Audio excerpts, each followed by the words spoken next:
22 million followers இருக்கிறாங்க. ஆனால் இன்னைக்கு ஜந்தர் மந்தரில் கூடின கூட்டம் வந்து அந்த அளவுக்கு இல்லை, ஒரு 1000 கணக்கில் கூட இல்லை, சில 100 தான் இருக்கும் அப்படின்னு சொல்லப்படுது. அது உண்மையா? ஆமாம், அதாவது 22 மில்லியன் ஃபாலோவர்ஸ் இருக்காங்க அப்படின்னும் போது பல்லாயிரக்கணக்கான பேர் ஜந்தர் மந்தரில் குவிவாங்க அப்படின்றது தான் போலீஸாரோடைய எண்ணம். அதனால தான் 2000க்கும் மேற்பட்ட போலீஸார் பாதுகாப்புக்கே போடப்பட்டிருக்காங்க. ஆனால் அவ்வளவு எண்ணிக்கையில் வரல அப்படின்ற செய்தி இருக்குது.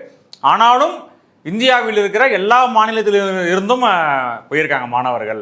அவங்க அதோட ஏற்பாட்டாளர்கள் சொல்கிறாங்க, தமிழ்நாடு, கேரளா, மகாராஷ்டிரா, நார்த் ஈஸ்ட்டு, பெங்கால், இப்படி இந்தியாவில் எல்லா பகுதியிலிருந்தும் மாணவர்கள் போராட்டத்துக்கு வந்திருக்காங்க. அதனால் இது வந்து ஒரு பேன் இண்டியா, ஒரு அகில இந்திய போராட்டம் அப்படின்னு அவங்க சொல்கிறாங்க.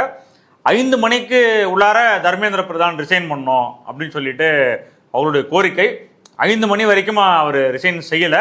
பிரதமர் நரேந்திர மோடி அவரை வந்து அமைச்சரவையிலிருந்து வெளியேற்றணும் அப்படின்ற கோரிக்கை முன்வைச்சாங்க. அதுவும் நடக்கலை.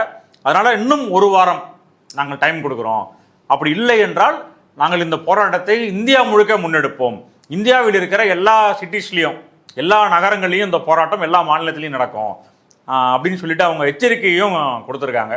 அதனால் இது வந்து போராட்டம், அவங்களுடைய வார்த்தையிலே சொல்லணும்னா இது வெறும் ட்ரைலர் தான், மெயின் பிக்சர் இனிமே தான் நடக்கும் அப்படின்னு சொல்லிட்டு அவங்க ஒரு எச்சரிக்கையை ஒன்றிய அரசுக்கு கொடுத்துருக்காங்க.